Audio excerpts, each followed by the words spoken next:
peace, relaxation, and comfort. Now, as we know, we are now in the 7th month of the lunar calendar. This is often referred to as the Ghost Festival or the Hungry Ghost Festival. And this festival is observed by Buddhists and Taoists. And it is traditionally observed in certain East and Southeast Asian countries. Now, according to the Chinese calendar, the Ghost Festival is held on the 15th night of the 7th month. And in some parts of southern China, it is observed on the 14th night of the 7th month. So the month itself is considered to be a ghost month, and the 15th day is known as a ghost day. This is the idea is that the ghosts and spirits, including those deceased ancestors, come out of the lower realm as Petas. Now we hear the word Petas. What are Petas? Who are Petas? Petas is actually a category of being in the Buddhist cosmology. Now the Buddha mentioned about the 31 planes of existence, and one of these planes is a plane of the hungry ghosts or the Petas. So as the name goes, hungry ghosts, they're characterized by intense hunger and thirst. So they always have a deep sense of wanting, and their needs are never fulfilled. I think sometimes you don't even have to think about hungry ghosts. If you look around us, there are many people who are like that. Their needs and desires are never fulfilled. When they get something, that's not enough. They always want something else. And that is a characteristic of a hungry ghost, actually. Yeah. So the problem is they lived the human life, but they have not done enough meritorious deeds. And sometimes they can be stingy and not prepared to share or to perform generous acts, like acts of giving donations to the poor, to the needy, doing dana, out of the pure good-heartedness of a person. So they cling on to their wealth, to their possessions, such as house, property, clothes, jewelry, and they harbor such attachments when they die, unable to let go of such attachments. So the karmic cause of this rebirth is a Peta as a result of the greed, stinginess, and other unwholesome actions in the past life. Actually, Ajahn Brahm has given a very nice story. It's about this lawyer. He's a really nasty lawyer, amassed a lot of wealth and created a lot of enemies, but very good lawyer, obviously very sharp.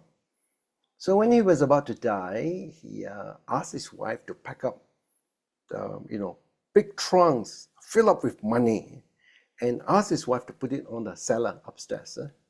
Put it in the attic upstairs.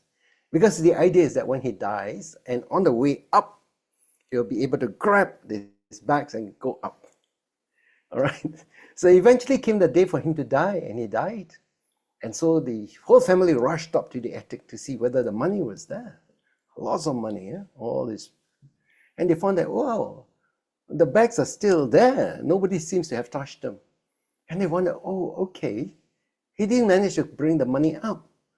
And then somebody said, he did the wrong thing. Actually, he should have put the money down in the cellar, because on his way down, he could actually grab the money to go down. That was a funny story.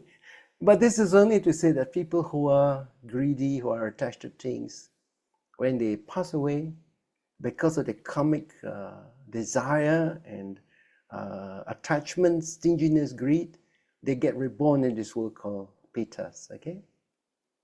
Now, Petas don't really have a realm of existence. Apparently, they share the same world with us as human beings. So sometimes they might be in the forest, in the cemeteries, but they remain invisible to human beings unless they choose to reveal themselves. And in terms of appearance, because they're hungry ghosts, they don't have enough to eat, they are emaciated, so the bones and the veins stand out, and they're always constantly filled with hunger. And the suffering of the Petas is that their hunger and thirst is insatiable.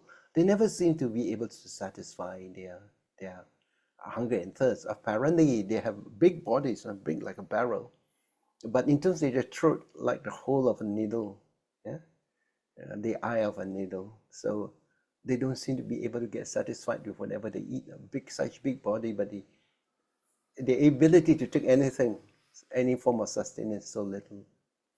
So it is customary in the Chinese culture for Buddhists and for Taoists to perform rituals, especially thinking about the suffering of the deceased. And these rituals include preparing food offerings, burning incense and joss papers and other material items as offering to the visiting spirits of ancestors. On the 15th, you will find people on the full moon, putting things and candles and lights beside the road, making offerings to the hungry ghosts. Now, actually, the origin of the Ghost Festival comes from ancient India, and it is found in the Sanskrit scripture, in Sanskrit, in the Mahayana tradition. This is called the Ulambana Sutta. So it is a Sanskrit sutra that was translated into Chinese by a Central Asian monk by the name of Dhammaraksha. And Dhammaraksha was between 265 to 311 AD. And he comes from a tribe called the Yuezhi tribe. He lived at Tonghuang. He and his assistants translated 154 Sanskrit sutras into Chinese in the 3rd century. And in this sutra, it says that Moggallana, who is one of the top 2 disciples of the Buddha, he is famous for his psychic power. So Moggallana used his psychic power in order to find out where his parents were born, right? After the parents passed away. So with his psychic power, he discovered that his mother that has died was reborn as a Peta, or in the hungry ghost realm. And she was in such a wasted condition. And when Moggallana tried to offer her a bowl of rice, his mother, which is now a Peta, is unable to eat the rice because the rice became transformed into burning charcoal. So Moggallana, out of compassion and also gratitude for the mother that looked after him, when he was a child, and when he grew up as a youth, mother is always there. So he has the gratitude and wanting to see, how can I help my mother who is now born as a Peta? So Moggallana asked the Buddha, what can you do to help? And the Buddha explained that one can assist one's current parents as well as deceased parents in this life, or even parents in the past 7 lives. You can do that. How do you do it?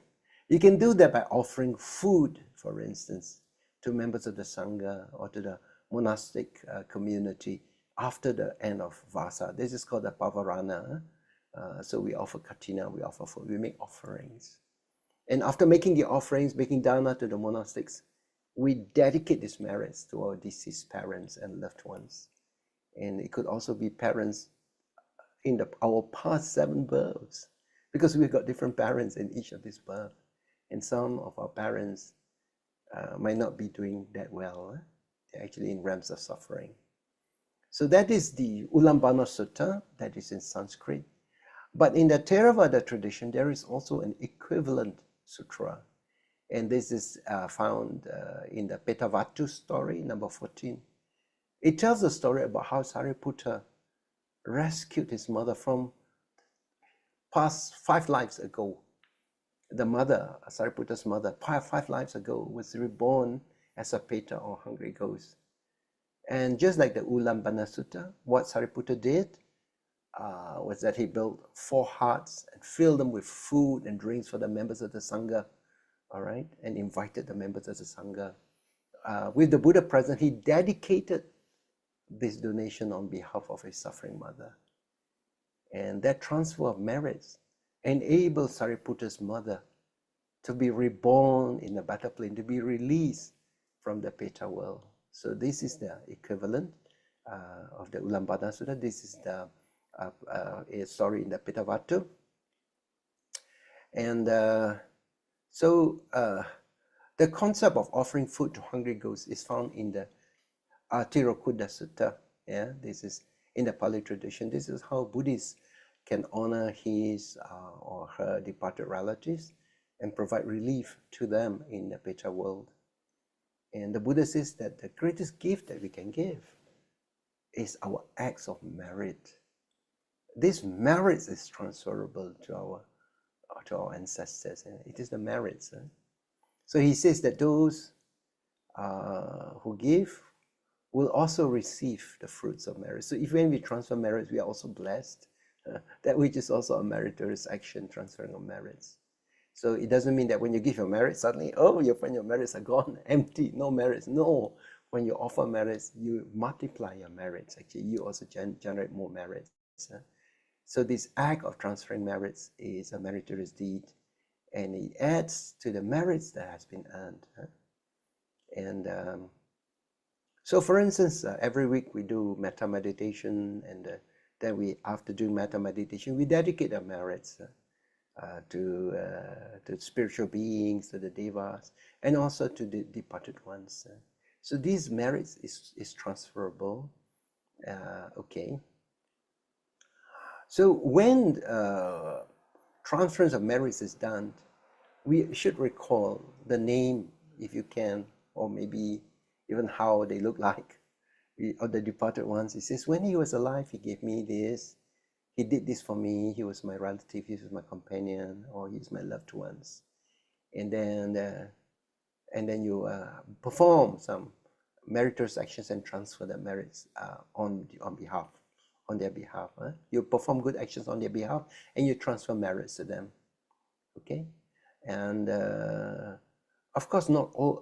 When they are actually in the suffering world, like in the realm of the Peter, it's not possible for them to do fresh merits. So they actually become rather dependent on others, the merits that we generate. Okay, and of course, those who are reborn in the happy planes, they don't require your merits. Actually, it's only those who are suffering who gets merits. Of course, you can rejoice in merits. You can, if they are born in happy planes, they can rejoice in your merits. But it's those who are born in the unhappy abodes that actually require the merits for them to change their situation in life. So when we transfer merits, remember that we need to establish the mental link when we dedicate the merits. So this is, in the Theravada Buddhist tradition, we always have a pot of water, pour the water from a jar into a receptacle, and we repeat the following words: as rivers, when rivers are full, they must flow and reach to the distant main. It could be like to the sea, and indeed these merits reach out to bless the spirits here, or like when the water falls on the mountaintop, they will soon reach the plain. So indeed, these merits that is done may also reach and bless the spirits. Okay, so this is these are really from the Pali Sutras, and so the Theravada Sutta says that yes, we can help our departed ones. So that is the meaning of sending merits and thinking of the relatives. He says he did this for me. He's my relative, he's my friend. And the departed ones, after receiving the transformed merits, will think, my relative has given me these offerings. They have made these donations on our behalf, and may they live long. So they in turn give blessings in return. Okay. So Petas is really a class of beings that suffer from intense hunger and thirst because of their unwholesome action.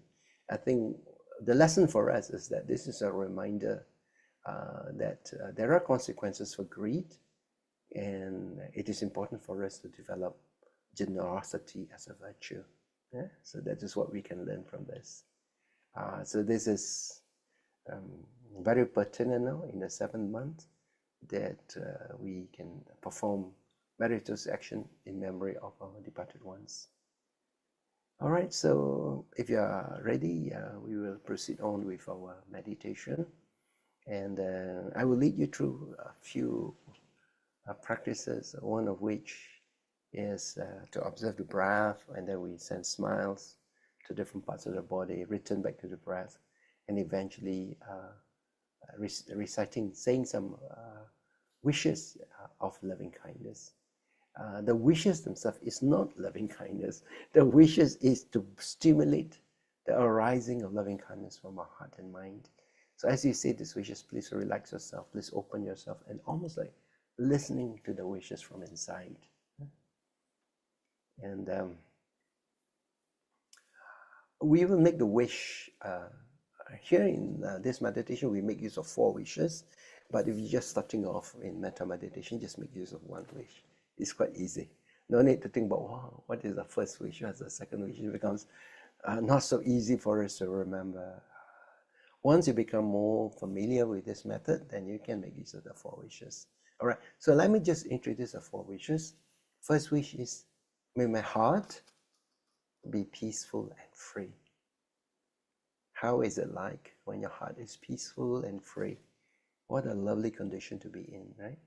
Away from hostility, anger, aversion, no hatred or grudges, just a free and peaceful heart. So this is the first wish. May my heart be peaceful and free. The second wish is that may my mind be happy, having a contented and relaxed mind, free from fear, worries, anxieties. May my mind be happy. Okay, second wish. Third wish is a wish for your body. What do you want your body to be? Yes, obviously we want our body to be healthy. We want to enjoy good health, free from physical pain such as sickness and ill health. So you make a wish, may my body be healthy. That's the third wish. The fourth wish is really a summary wish. May I be well and happy. May I be well, may I be happy. And that is to be able to live our life with ease and happiness. If you have some difficulty trying to remember all the 4 wishes, the 4th wish is good enough. May I be well, may I be happy. You just make use of that. So even before you sleep, you just think, oh, may I be well, may I be happy, and keep a smile in your heart until you relax while sleeping. When you get up, the first thing that you can recall when your mind becomes conscious, may I be well, may I be happy, or may all beings be well, may all beings be happy. When you go to the bathroom to brush your teeth, you look in the mirror, you see your face, may I be well, may I be happy. So that's how you can practice metta even when you're not sitting on a cushion or on a chair. You can practice metta all the time, carrying these wishes of loving kindness in your mind. Okay, so this is what we'll do, and after that we transfer merits, and then we pray for people who ask for prayers for recovery from sickness. So if you are ready, I will just ring the bell and we can get started with our meditation.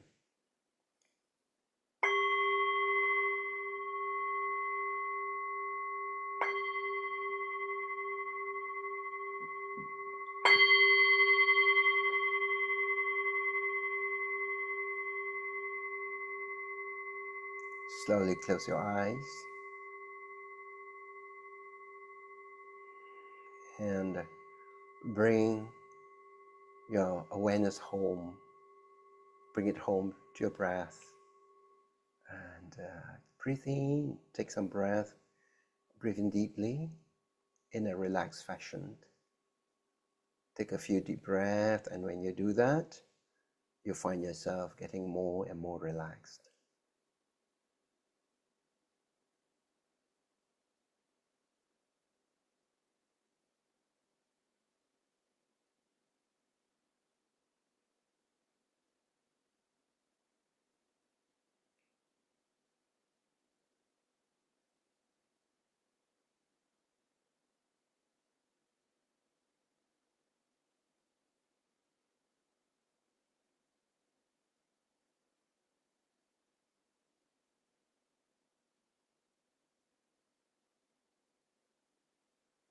Now we will proceed to the practice of the inner smile.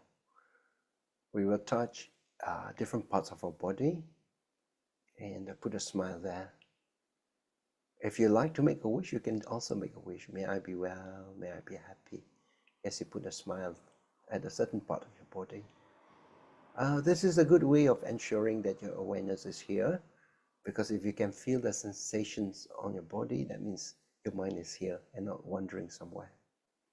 So let us begin with the top of our head, the crown area. All right, just be aware of your crown. Can you feel the top of your head, your crown? And can you put a smile on your crown? A smile is connected with peace, with happiness, with friendliness, with relaxation. And smile. Put a smile on your crown. You might even want to say, may I be well and happy.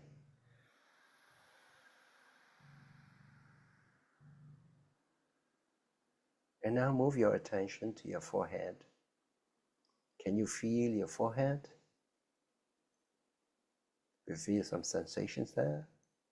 Put a smile on your forehead. Relaxing your forehead with a smile.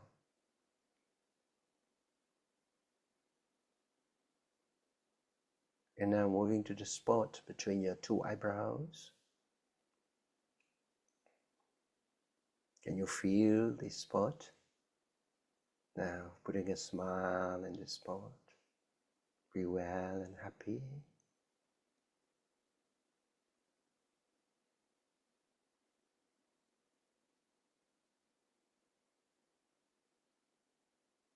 And now to your eyes. Can you feel your eyes? And bringing smiles to your eyes. May I be well and happy.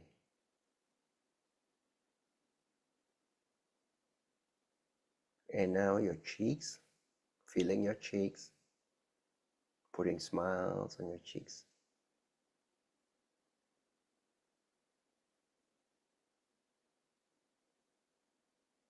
And now moving down to your neck, putting a smile on your neck. And moving to the base of your neck. That's where your thyroid gland is. Putting a smile there. Blessing your thyroid gland with love and kindness.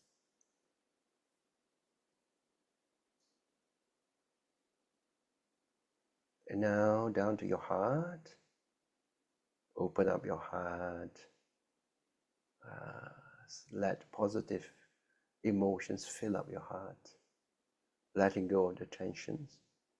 And put a big smile in your heart. May I be well, may I be happy. With a smiling energy in your heart.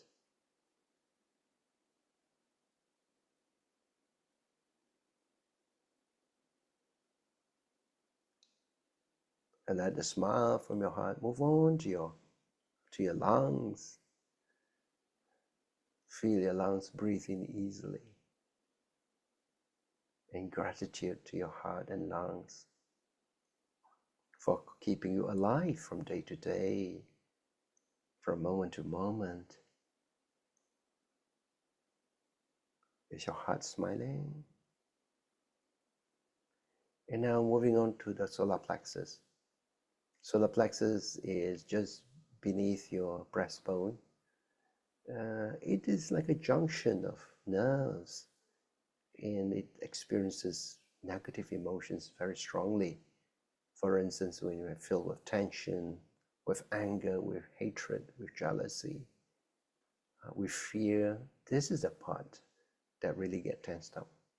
And sometimes when it's so tense, it even causes cramps in the stomach, right? So be aware of your solar plexus and relax your solar plexus, touching your solar plexus with love and kindness. Put a smile in your solar plexus. May I be well and happy. A smile for your solar plexus.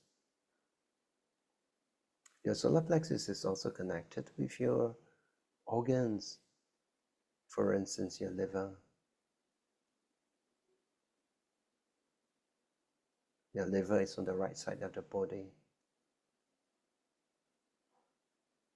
Put a smile in your liver. It's a big organ, big and important organ. It's an organ that clears toxic substances from your body. Soften your liver with a smile, wishing the organ, may you be well and healthy and strong.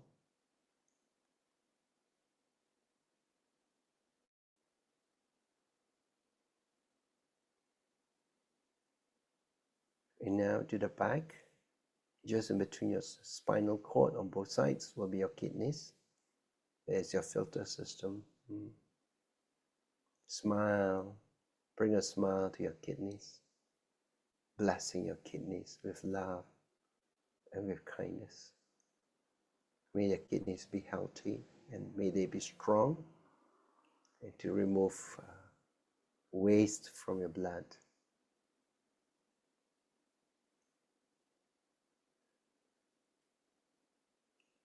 And now the smiling energy goes to the left side of your body. There's your spleen. Your spleen that fights germs in the blood, control the blood level, and filters the blood. A smile for your spleen.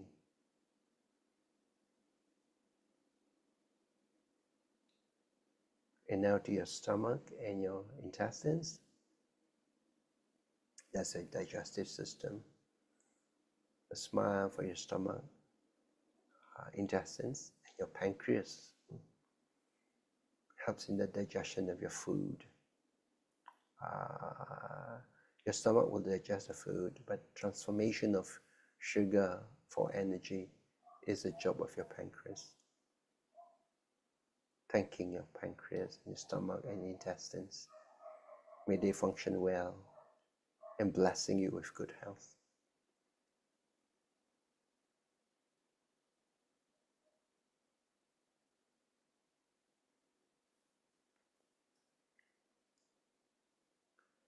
Now send the smiling energy to your urinary tract and your bladder.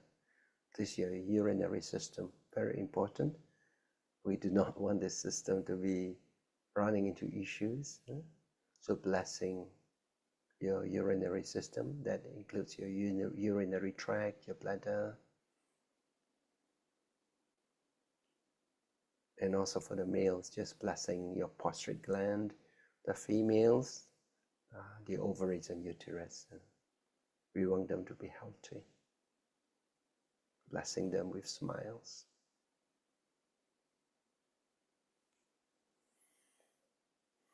Now let us go back to the breath again, being aware of your breath.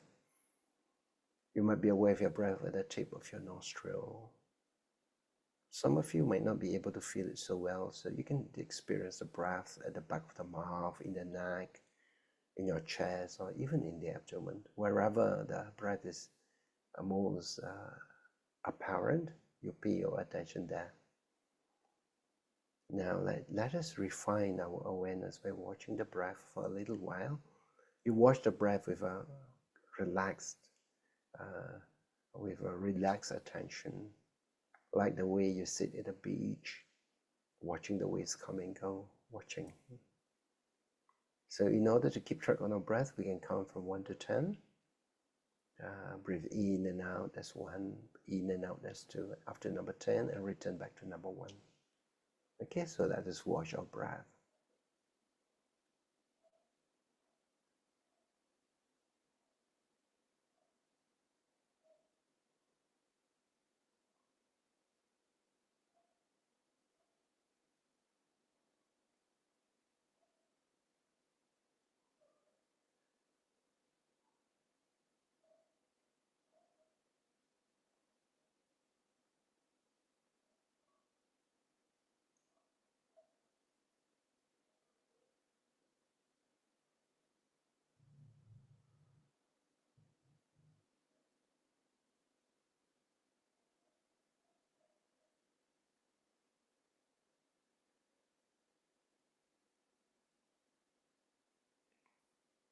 If when you're watching the breath, the attention is straight away, this is perfectly normal. Just when you're aware that attention is straight away, bring your attention back to the breath. And that itself is mindfulness and right effort. Okay, so don't worry if your attention keeps running away from your breath. Even after 1 count, 2 counts, it runs away. Don't worry. Just keep bringing your attention back to the breath. Let's continue.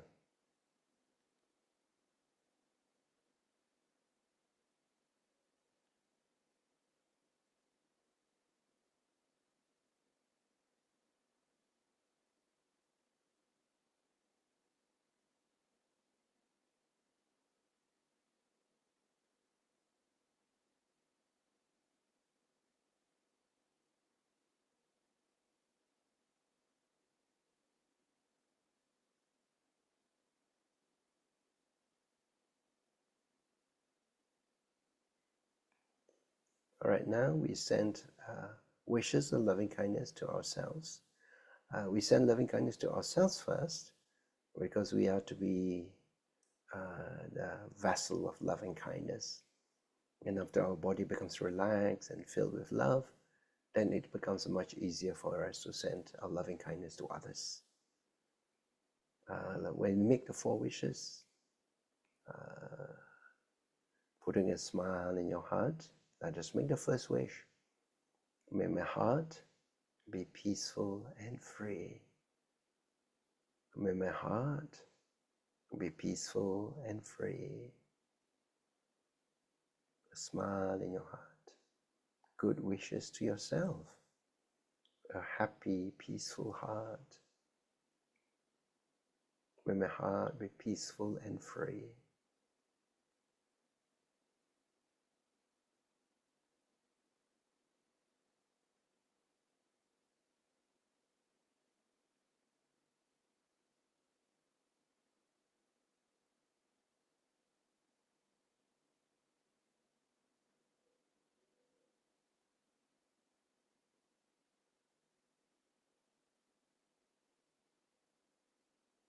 A wish for your mind.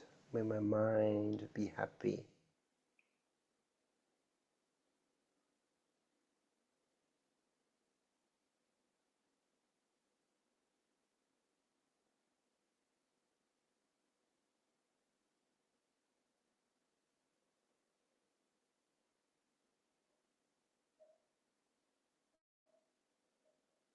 A wish for your body. May my body be healthy.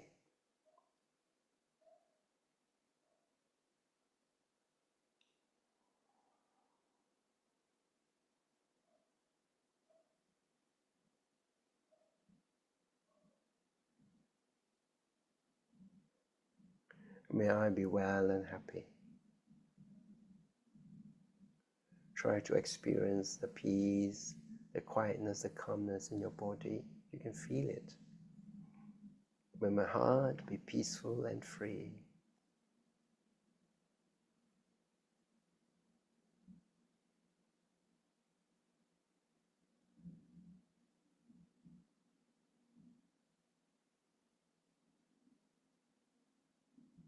May my mind be happy.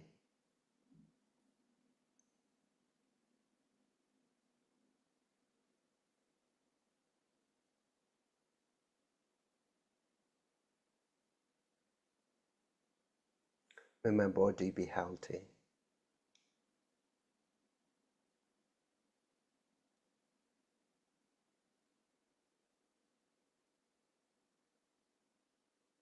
May I be well and happy.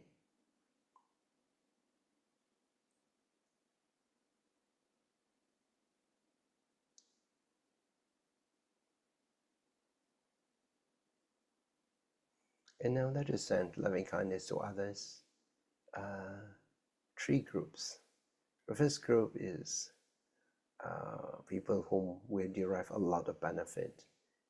They include our parents, our grandparents, our teachers. The amount that we have received from them is incalculable. They've given us so much of their love, their time, their sacrifice, and their attention. So it becomes easier when we think about them, about their kindness, their qualities.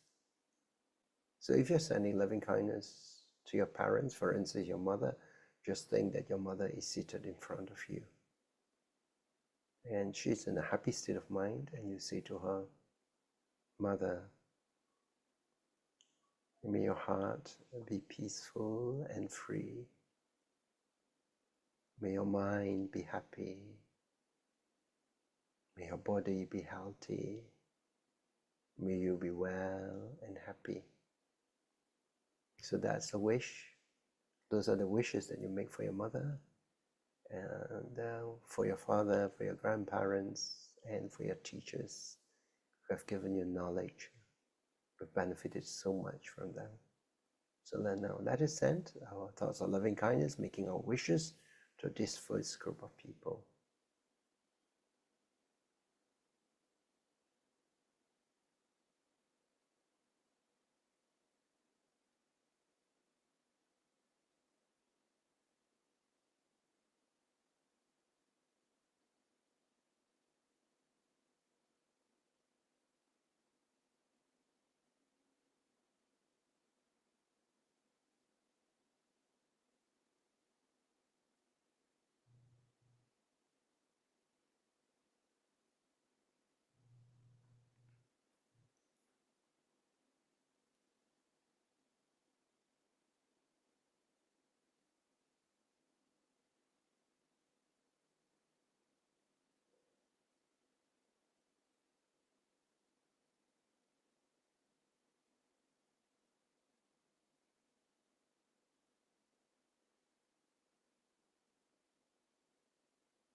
Now let us send our thoughts of loving kindness to our immediate family members.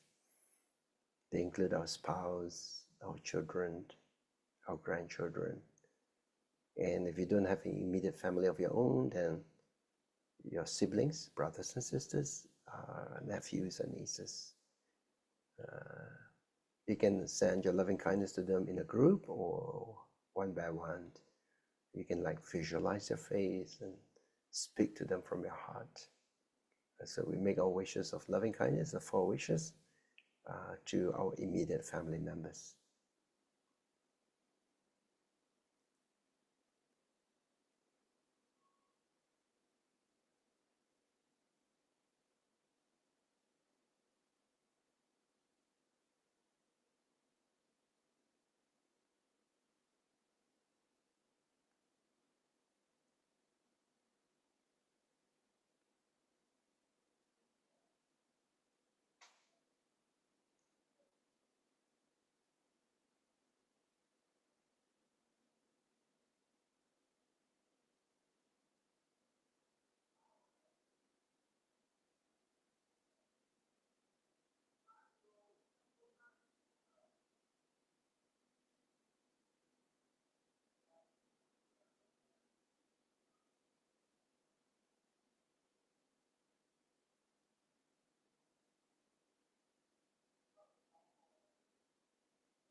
Now let us imagine that the beings of this world are gathered around us, and they have all assumed a human form. So they are beings in every direction, and we send loving kindness to them. So this is what we call directional loving kindness. So then sending our thoughts of loving kindness, our wishes of loving kindness to all the beings in the forward direction. All the beings in the forward direction. May your heart be peaceful and free. May your mind be happy. May your body be healthy. May you be well and happy.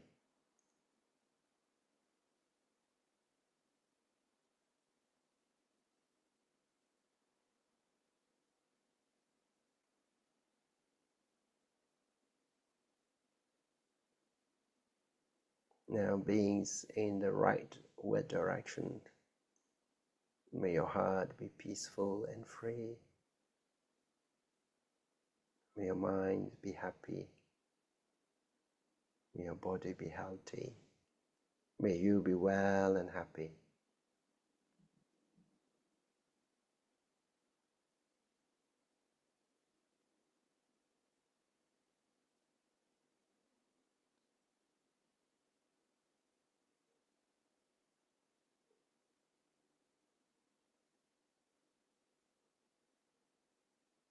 Beings in the backward direction,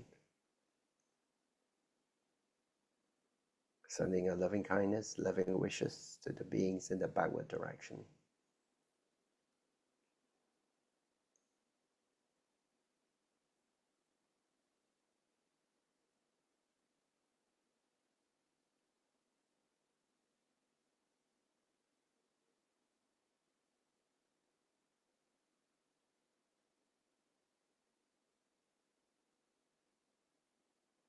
Beings in the leftward direction,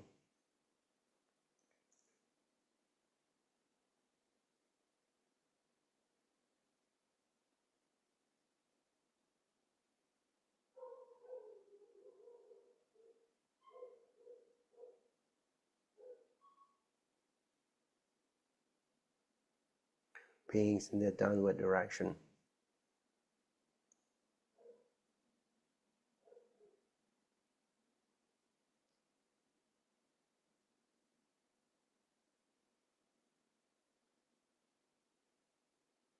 Beings in the upward direction.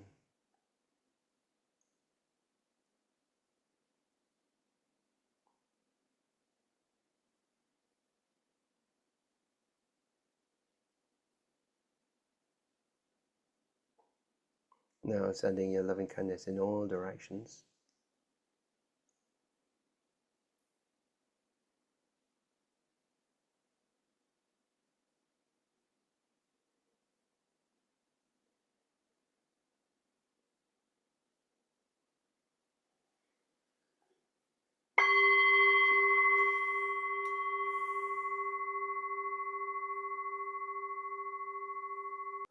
Bhavatu sabba mangalang rakantu sabba devata sabba buddhanubhavena sadasoti bhavantu te. Bhavatu sabba mangalang rakantu sabba devata sabba dhammanubhavena sadasoti bhavantu te. Bhavatu sabba mangalang rakantu sabba devata sabba sanganubhavena sadasati bhavantu te.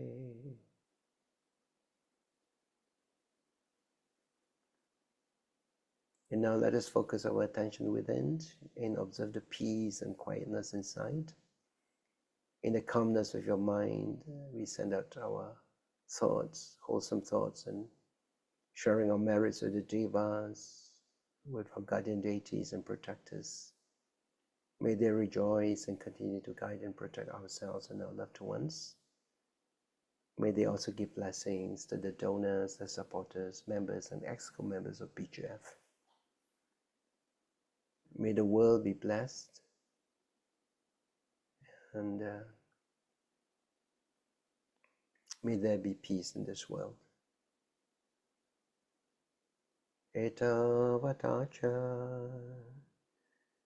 ammehi sampadam punya sampadam sabbe deva sabbe satta sabbe buddha anumodantu sabba sampati siddhya. Let us now transfer merits, especially to our departed relatives and friends. I'll remember to make the mental connection when you send merits, when you transfer merits. May this merit help to bring them relief and happiness wherever they are. Idang me nyatinang hotu sukita hontu nyatayo. Idang me nyatinang hotu sukita hontu nyatayo.